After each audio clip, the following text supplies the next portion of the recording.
Hello and welcome to a new episode on Sadhana World Foundation.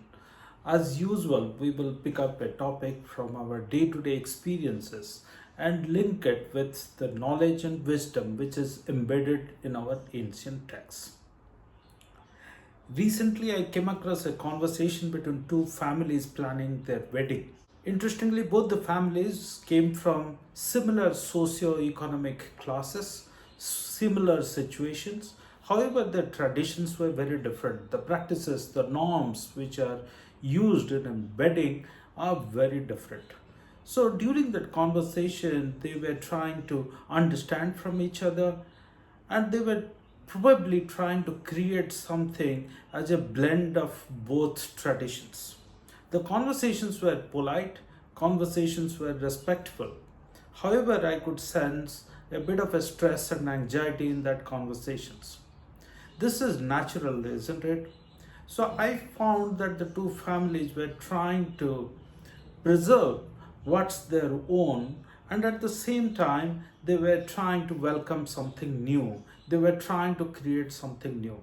So that set me thinking in our day to day lives, at work, at school, at colleges, in our universities, in our communities and societies, amongst our friends, we have such situations where different people have got different ideas and sometimes they can't really have a good conversation to bring them together and to create something new.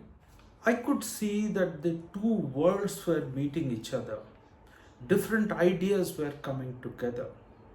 It's very easy when people say that find a common ground, but I realized that it's not so simple. They say that find the harmony and move forward, but it's easier said than done. I thought a little deeper and I could figure out that harmony is not sameness, it's not doing the same thing. I think harmony is about respecting the differences, the unique things that people bring with them, unique ideas, unique practices, and how do you blend them each other where each of them don't feel to have lost their essence, lost their core. When we think of international affairs, when we see of the conflicts which are happening between countries on various aspects, the diplomats of both countries come together and discuss to arrive at that same middle ground, same common ground. But probably it's not so easy to find a harmonious working together. So I thought this is like a common situation. This must have been there in our ancient times as well. And what did our people in the past did, or what lessons they learned, what wisdom they have left behind for us? So one story which came up to my mind about this situation of wedding is a story from the Mahabharata where Arjun marries Subhadra. Arjun is from the warrior family, the family where duty, discipline, and being always battle ready, acquiring new skills in warfare were always promoted. It's all about duty and discipline. While Subhadra, sister of Krishna and Balram, comes from the Yadav clan.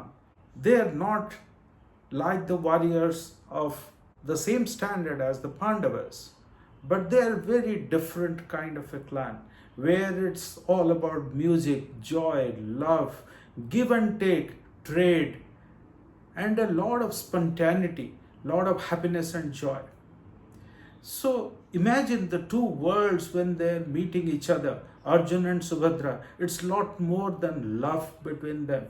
It's all about blending two different things together. So it's duty, discipline, warfare, skills with joy, happiness, music, spontaneity.